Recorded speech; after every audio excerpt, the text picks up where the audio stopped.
মেধা না মানবিকতা, কেমন মানুষ এখন আমাদের প্রয়োজন? অতি সম্প্রতি দেশে বিরাট পরিবর্তন ঘটে গেছে। এখন কেউ কেউ বলছেন যে মেধা আর বুদ্ধি থাকলেই যথেষ্ট, বুদ্ধিমান মানুষ সব পারে। আবার কেউ কেউ বলছেন হৃদয়হীন মানুষের বুদ্ধিমান হয়ে লাভ কি? আসলে তর্ক চলছেই যে মেধা প্রয়োজন না মানবিকতা প্রয়োজন। এতদিন আমাদের দেশের সব বাবা মাই চাইতেন তাদের সন্তান মেধাবী হোক।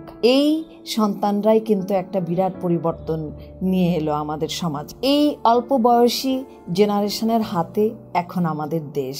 এই দেশকে গড়তে গেলে আমাদের আসলে শুধু বুদ্ধি হলেই হবে না, আমাদের ছেলে মেয়েদের পাশাপাশি প্রয়োজন মানবিকতা। কারণ দেখা যায় যে অনেক সময় অনেক মেধাবী সন্তান জীবনের কোনো এক বাঁকে হারিয়ে যাচ্ছে। আবার কখনো কখনো কিছু বুদ্ধিমান মানুষের আচরণে অনেকেই বলে থাকেন এরকম বুদ্ধিমান না হওয়াই ভালো ছিল। তাহলে কেমন মানুষ আমরা চাই দেশ গড়ার কাজ? অল্প বয়সীদের কথা যদি বলি, তাহলে এতদিন ওরা পড়াশোনা করেছে, পড়াশোনা করে নিয়মিত ভালো ফলাফল করেছে। বাস্তব জীবনে আসলে ওদেরকে তেমন কিছুই করতে হয়নি, কিন্তু এখন হঠাৎ করে পরিস্থিতি পরিবর্তিত হয়ে ওরা কিন্তু অনেক কিছু করছে, যেগুলোর মধ্যে ইতিবাচক অনেক বেশি, আবার নেতিবাচকতাও আছে। তাহলে ওরা কি করবে? কারণ ওদের আবেগ অনেক বেশি, ওদের বিকাশের ধাপ অনুযায়ী ওরা ভীষণ আবেগপ্রবণ থাকে, সঠিক সিদ্ধান্ত নিতে পারে না, প্রতিকূল পরিস্থিতিতে সামাল দিতে পারে না সহজে। তাহলে ওদের কি করণীয় এখন?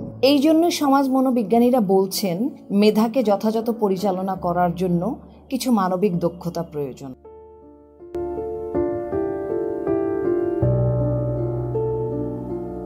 অর্থাৎ এখন হৃদয় এবং মস্তিষ্কের একটা খুব তীব্র সংযোগ করাটা জরুরি। মস্তিষ্কের বুদ্ধিমত্তার সঙ্গে এখন যোগ করতে হবে আবেগীয় বুদ্ধিমত্তা, অর্থাৎ শুধু আইকিউ নয়, চাই ইকিউ। মানুষকে হতে হবে, বা আমাদের এই তরুণ প্রজন্মকে হতে হবে ইমোশনালি ইন্টেলিজেন্ট। বিশ্ব স্বাস্থ্য সংস্থা যেখানে বলছে no health without mental health, অর্থাৎ মেন্টাল হেলথ ছাড়া যেমন স্বাস্থ্য কমপ্লিট হচ্ছে না, স্বাস্থ্যকে বোঝায় না, ঠিক সেরকম শুধু বুদ্ধিমত্তা বা মেধা থাকলেই চলবে না, তরুণ প্রজন্মকে হতে হবে ইমোশনালি ইন্টেলিজেন্ট। আমাদের তরুণরা এখন ডিজিটালি নেটিভ, তারা অনেক কিছু ডিভাইসে বা আন্তর্জালের অনেক কিছু তারা জানেন। এআই এর কথা কে না জানে? এআই দিয়ে মোটামুটি অনেক কিছুই করে ফেলছে আজকের তরুণরা, কিন্তু ইআই অর্থাৎ ইমোশনালি ইন্টেলিজেন্স নিয়ে আমাদের আসলে তেমন কোনো ধারণা নাই। আমরা যদি একটা নতুন দেশ গড়তে যাই, ভালো কিছু করতে যাই, আমাদের কিন্তু ইমোশনাল ইন্টেলিজেন্স সম্পর্কে খুব ভালো একটা ধারণা রাখতে হবে। সেটা তরুণদের জন্য যেমন প্রযোজ্য, বড়দের জন্য ঠিক একইভাবে প্রযোজ্য।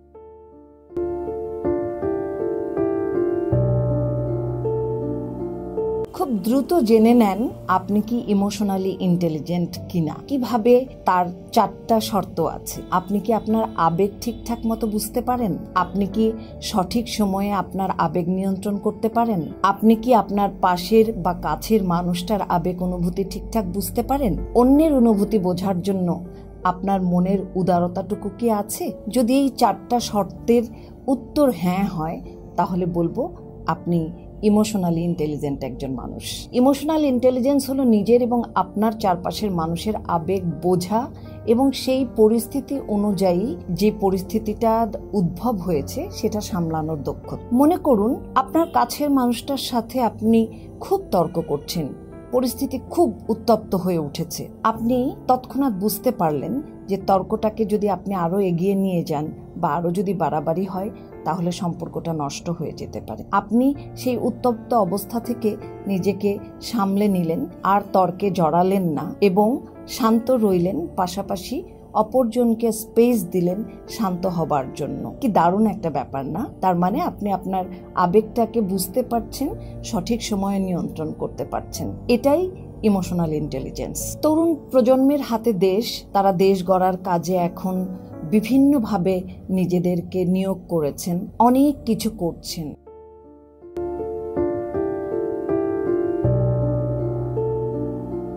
কেন ইমোশনাল ইন্টেলিজেন্ট হওয়াটা জরুরি? কি হবে ইমোশনালি ইন্টেলিজেন্ট হয়ে? প্রথমে বলে রাখি, ইমোশনাল ইন্টেলিজেন্স একটা দক্ষতা। এই দক্ষতার সবটুকুই কিন্তু বংশগত নয়। অনেকে হয়তো জন্মগতভাবে কিছুটা ইমোশনালি ইন্টেলিজেন্স হতে পারে, বাট এটা চর্চা করে অর্জন করতে হয়। কেন চর্চা করে ইমোশনাল ইন্টেলিজেন্সটাকে অর্জন করতে হবে বা এই দক্ষতাগুলো অর্জন করতে হবে, আমি যদি পরবর্তীতে ব্যাখ্যা দেই তাহলে বোঝাটা অনেক সহজ হবে। ইমোশনাল ইন্টেলিজেন্স আসলে কি করে? প্রথমে ইমোশনাল ইন্টেলিজেন্স সঠিক সিদ্ধান্ত নিতে শেখায়। আসলে এখন এমন একটা পরিস্থিতি দেশের, সমাজের, সব জায়গায় চরম অস্থিরতা, ঠিক সেই মুহূর্তে সঠিক সিদ্ধান্ত নিতে শেখাটা খুব জরুরি। ইমোশনাল ইন্টেলিজেন্স প্রথমে সঠিক সিদ্ধান্ত নিতে শেখায়, সঠিকভাবে অন্যদের সাথে মানসিক যোগাযোগ করার যে দক্ষতা সেটা তৈরি করে। অর্থাৎ বিচার মানি তালগাছটা আমার এরকম মানসিকতা থেকে বের করে নিয়ে আসে। অন্যের কথা মনোযোগ দিয়ে শোনা এবং সহমর্মিতা দেখানোর অভ্যাস তৈরি করতে সাহায্য করে, রেজিলিয়েন্ট হয়ে উঠতে সাহায্য করে। এছাড়াও ইমোশনাল ইন্টেলিজেন্স যে কোনো দ্বন্দ্ব মেটানোর জন্য সাহায্য করে থাকে।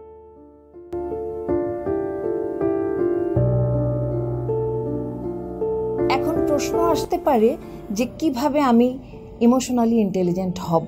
ইমোশনালি ইন্টেলিজেন্ট হতে গেলে 4টা বিষয়ে খেয়াল রাখতে হবে।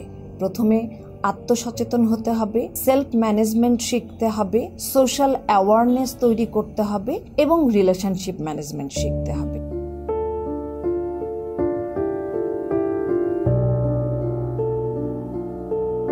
প্রথমে আসি আত্মসচেতনতার কথা। আত্মসচেতনতা বিষয়টা কি? আত্মসচেতনতা হলো নিজের আবেগগুলো সঠিকভাবে উপলব্ধি করা, তার সাথে সাথে নিজের আবেগকে বুঝতে পারার সচেতনতা অর্জন করা। অর্থাৎ আত্মসচেতনতার মানে হলো নিজের সীমাবদ্ধতা বা শক্তি সম্পর্কে জানা। আমরা জীবনে সফল হবার জন্য অনেক প্রত্যাশা করি, অথচ বেশিরভাগ ক্ষেত্রেই আমরা নিজেদের শক্তি বা সীমাবদ্ধতা সম্পর্কে কোনো জ্ঞান রাখি না। এই যে ছেলেমেয়েরা অনেক কিছু করছে, অনেকেই হয়তো ভাবছে যে আমরা সব করে ফেলতে পারবো, আমরা সব জানি, আমরা সব পারি, কিন্তু আসলে কজন ছেলে মেয়ে জানেন যে তার সীমাবদ্ধতা কতটুকু, তার শক্তি কতটুকু? এই যে নিজের সীমাবদ্ধতা এবং শক্তি জানাটাই হলো আত্মসচেতনতা। আত্মসচেতনতার আরেকটা মানে হলো নিজেকে মোটিভেটেড করে লক্ষ্যে পৌঁছানোর চেষ্টা করা। আমার যখন যা মনে আসলো, আমি খুব আবেগতাড়িত হয়ে যা কিছু করে ফেললাম, আমি ফলাফল না ভেবেই কোনো কিছু করার চেষ্টা করলাম, এটা আত্মসচেতনতা নয়। আত্মসচেতন হলে যখন যে কাজটা করা প্রয়োজন সেটা নিজে থেকেই অনুভব করে সেই লক্ষ্যের দিকে এগোনোটাই হলো আত্মসচেতনতা, অর্থাৎ নিজে থেকে মোটিভেটেড থাকা। আত্মসচেতনতার একটা উদাহরণ দেই।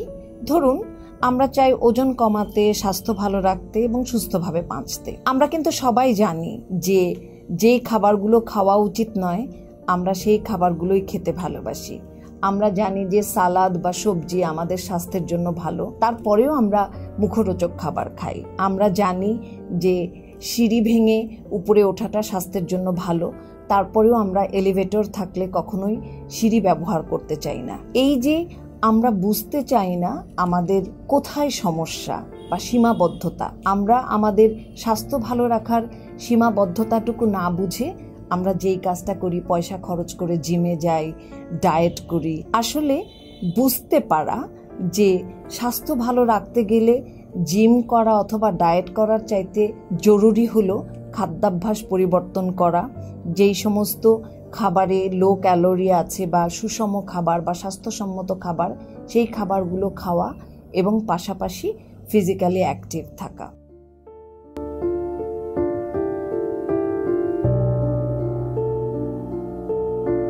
এবার আসি সেলফ ম্যানেজমেন্টের কথায়। সেলফ ম্যানেজমেন্ট আসলে কি?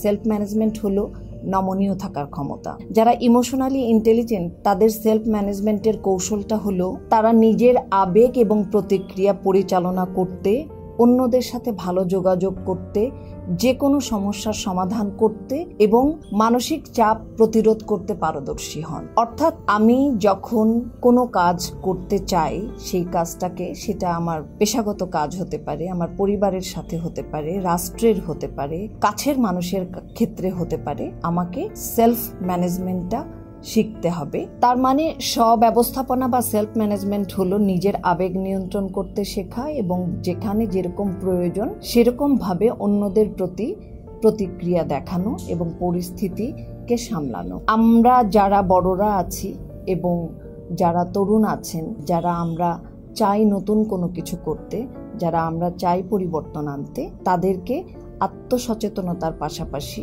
সেলফ ম্যানেজমেন্টটা অবশ্যই শিখতে হবে। সেলফ ম্যানেজমেন্ট একটা দক্ষতা।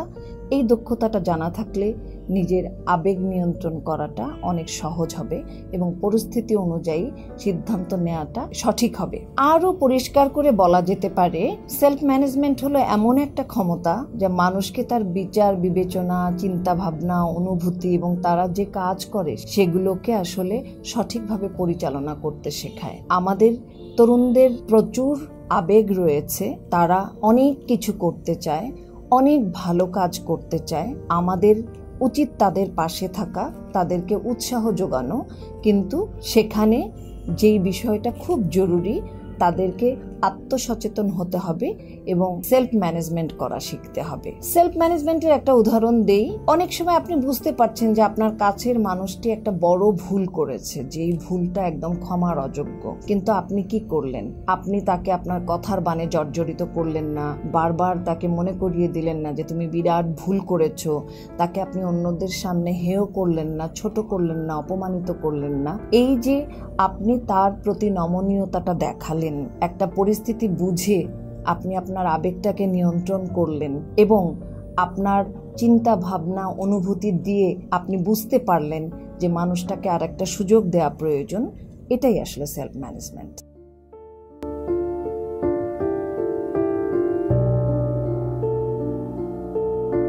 এবার আসি সামাজিক সচেতনতার কথায়। সামাজিক সচেতনতা হলো অন্যদের আবেগ সঠিকভাবে অনুধাবন করা, পরিস্থিতি চারপাশে কি ঘটছে তা বোঝার ক্ষমতা থাকা, সহমর্মী হওয়া এবং অন্যের আবেগকে স্বীকার করা এবং বিষয়টি নিয়ে চিন্তা করা। সবশেষে সামাজিক সচেতনতা হলো অন্যদের অনুভূতি বিবেচনায় নিয়ে বিবেচকের মতো কাজ করা। মানুষ যেহেতু সামাজিক জীব, আমরা যেহেতু একটা সমাজে বসবাস করি, আমরা যেহেতু একটা নতুন সমাজ গঠন করতে চাই, আমরা কি আসলেই সামাজিকভাবে সচেতন? এই বিষয়টা নিয়ে কিন্তু সবাইকে ভাবতে হবে। আমি সামাজিক সচেতনতার একটা খুব ইন্টারেস্টিং উদাহরণ দিতে চাই। ধরুন রিনারা এ পাড়ায় নতুন এসেছে, পাশের বাসার হীরা ভাবি এসেছেন দেখা করতে। এসেই তিনি বললেন, আল্লাহ ভাবি আপনার সোফাগুলো একদম মানাচ্ছে না, আপনার কিচেনে মাইক্রোওয়েভ নাই, আপনার বারান্দাটা এত নোংরা, আপনি এরকম করে রেখেছেন, ওই জিনিসটা তো একদম মানাচ্ছে না।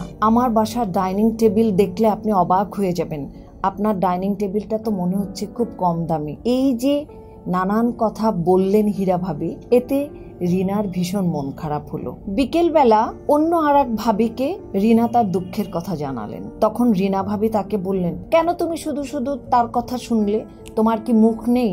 তুমি আসলে অত্যন্ত নরম, কাউকে প্রতিবাদ করতে পারো না, সেই জন্যই তো সবাই তোমাকে যা খুশি তাই বলে যায়। এই যে দুটো অবস্থার বর্ণনা আমি দিলাম, এর কোনোটাই কিন্তু সামাজিক সচেতনতা নয়। যদিও আমরা দাবি করি যে আমরা সামাজিকভাবে খুব সচেতন, কিন্তু আমরা কিন্তু কখনোই অন্যের অনুভূতি বুঝতে চাই না। অন্যে কিসে কষ্ট পাবে, অন্যে কিসে দুঃখ পাবে, সেই বিষয়টা আমরা কোনোভাবেই মাথায় রাখতে চাই না এবং আমরা যে কাউকে পেলেই উপদেশ দিতে ব্যস্ত হয়ে পড়ি। অন্যকে ট্রোল করা, উত্তেজিত করে তোলা, অযথায় সমালোচনা করা বা অপমান করা, অতিরিক্ত প্রতিক্রিয়া দেখানো, মিথ্যা তথ্য প্রদান করা, অতিরঞ্জিত করে কোনো খবর দেওয়া, যা খুশি তাই বলা, অযথায় তর্কে লিপ্ত হওয়া, এগুলোর কোনোটাই সামাজিক সচেতনতা নয়। সামাজিক সচেতনতার নামে আমরা আমাদের মতো করে খুব প্রতিক্রিয়া দেখাই অথবা অন্যের প্রতি প্রতিক্রিয়াশীল আচরণ করে ফেলি। কিন্তু সত্যি সত্যি সামাজিক সচেতনতা হলো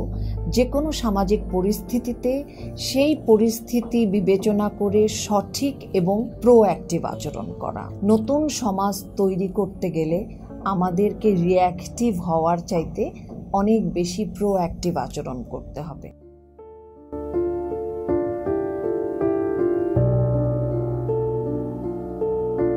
ইমোশনাল ইন্টেলিজেন্সের আরেকটা গুরুত্বপূর্ণ দিক হলো রিলেশনশিপ ম্যানেজ করা। রিলেশনশিপ ম্যানেজ করার দক্ষতা অর্জন করাটা একটা মানুষের জন্য ভীষণ ভীষণ ভীষণ জরুরি। রিলেশনশিপ ম্যানেজমেন্ট হলো একটি সুস্থ সুন্দর সম্পর্ক গড়ে তোলা ও বজায় রাখবার জন্য নিজের আবেগ এবং অন্যদের আবেগ সম্পর্কে সচেতন থাক। কিভাবে দ্বন্দ্ব সংঘাত এড়িয়ে একটা নিবিড় সম্পর্ক তৈরি করা যায় ও বজায় রাখা যায়, সেটাই হলো ইমোশনাল ম্যানেজমেন্ট। বিশেষ করে অন্যদের সাথে মানসিক বা আত্মিক যোগাযোগ করা, ভালো সম্পর্ক বজায় রাখা, অন্য সংস্কৃতির বা অন্য দলের লোকেদের সাথে সংযোগ ও ভাবের আদান প্রদান করা, কিংবা দলের ভেতর ভালোভাবে কাজ করা এবং পরিবার ও কাছের মানুষের সাথে দ্বন্দ্ব মেটানোর দক্ষতাটাকেই আসলে রিলেশনশিপ ম্যানেজমেন্ট বলে। আমাদের জীবনে কিন্তু নানা ধরনের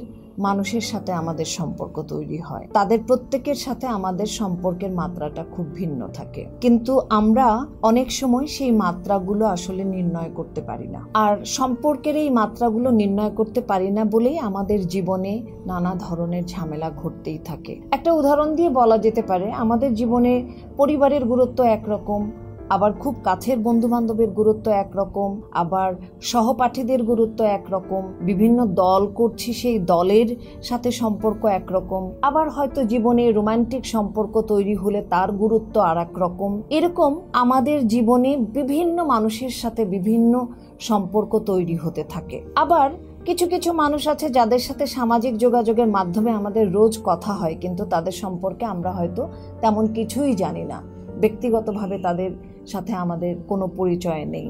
সেরকম মানুষও কিন্তু আমাদের জীবনে আছে। এই যে এত ধরনের মানুষ, আমার পরিবার, আমার কাছের মানুষ, আমার রোমান্টিক সম্পর্ক যার সাথে আছে, অল্প পরিচিত অপরিচিত সব ধরনের মানুষের সাথে আমাদের কিছু না কিছু কোনো না কোনো সম্পর্ক রাখতে হচ্ছে। সবাইকেই যদি আপনি সমানভাবে বিশ্বাস করেন, ভরসা করেন, একই রকম আবেগ দেখান, একই রকম বিষয় প্রত্যাশা করেন তাদের কাছ থেকে, তাহলে তো ঝামেলা বাঁধবে। আপনি পরিবারের সাথে যেইভাবে কথা বলতে পারবেন, যেই ধরনের চাহিদা প্রকাশ করতে পারবেন, আপনি আপনার কিছু দূরের মানুষের কাছে কিন্তু সেভাবে কথা বলতে পারবেন। অর্থাৎ আপনাকে ঠিক করে নিতে হবে আপনি কার সাথে কতটুকু সম্পর্ক রাখবেন, কার কাছ থেকে আপনি কতটুকু প্রত্যাশা করবেন, এবং প্রত্যাশিত আচরণ না পেলে আপনি তখন কিভাবে আপনার ইতিবাচক প্রতিক্রিয়াটা দেখাবেন। কারোর সাথে কোনো দ্বন্দ্বে জড়িয়ে পড়লে সেই দ্বন্দ্বটাকে আপনি কত সহজভাবে বা ইতিবাচকভাবে মেটাবেন, সেই দক্ষতাটা অর্জন করাটাই হলো রিলেশনশিপ ম্যানেজমেন্ট। কাজেই রিলেশনশিপ ম্যানেজমেন্ট মানে হলো আপনাকেই ঠিক করতে হবে, আপনাকেই শিখতে হবে আপনি কার সঙ্গে কতটুকু সম্পর্ক কিভাবে রাখবেন। রিলেশনশিপ ম্যানেজমেন্ট করতে গিয়ে যেই 4টি বিষয়ের দিকে মনোযোগ দেওয়া খুব জরুরি, যেই 4টি বিষয়ের দিকে মনোযোগ দিলে আপনি রিলেশনটাকে খুব সুন্দরভাবে ম্যানেজ করতে পারবেন। প্রথমটা হলো কাছের মানুষটির কথা মনোযোগ দিয়ে শুনুন। সহানুভূতি নয়, কাছের মানুষটাকে সহমর্মিতা দেখান। ইতিবাচকভাবে দ্বন্দ্বটা মিটিয়ে নিন। শুধু আক্রোশ, শুধু রাগ, শুধু জেদ, শুধু ক্ষোভ, প্রতিহিংসা দিয়ে আসলে কোনো ভালো সম্পর্ক তৈরি করা যায় না। আর ভালো সম্পর্ক না থাকলে আনন্দ নিয়ে বেঁচে থাকাটারও কোনো মানে নেই। এবং শেষ যেটা, সম্পর্কের মধ্যে বিশ্বস্ততা গড়ে তুলুন, অর্থাৎ একে অপরের প্রতি বিশ্বস্ত থাকুন। এই 4টা বিষয়ে যদি আপনারা খুব মনোযোগ দেন, তাহলে আপনাদের রিলেশনশিপ ম্যানেজ করতে কোনো ধরনের কোনো ঝামেলায় পড়তে হবে না।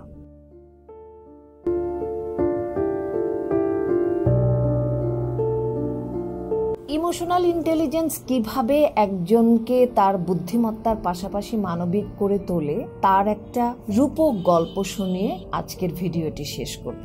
এক লোকের 2টো ঘোড়া ছিল। একটি ঘোড়া অন্ধ এবং আরেকটি ঘোড়া ভালো। ভদ্রলোক খুব দয়ালু, বুদ্ধিমান এবং মানবিক। তাই তিনি অন্ধ ঘোড়াটিকে তাড়িয়ে না দিয়ে তিনি ভালো ঘোড়াটির সাথে একই রকম ভাবে যত্ন করে লালন পালন করতেন। তারপর তিনি ভেবে ঠিক করলেন অন্ধ ঘোড়াটিকে কিভাবে নিরাপদে রাখা যায়। তিনি ভালো ঘোড়াটির গলায় হলটারের সাথে একটা ঘন্টা বেঁধে দিলেন। এর ফলে যেটি হলো, অন্ধ ঘোড়াটা ঘন্টার শব্দ শুনে বুঝতে পারে অন্য ঘোড়াটি কোথায় আছে, কোথায় যাচ্ছে।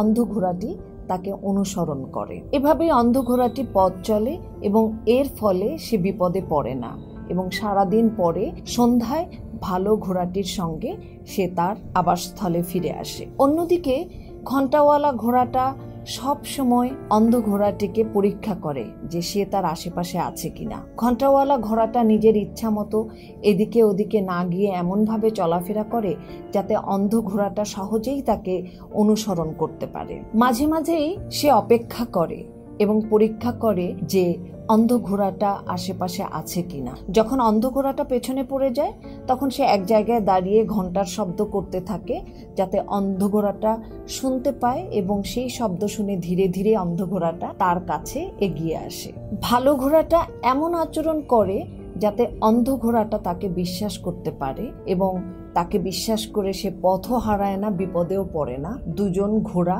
সারা দিন পাহাড়ে চড়ে নিরাপদে সন্ধ্যায় সেই মালিকের আশ্রয়ে ফিরে আসে।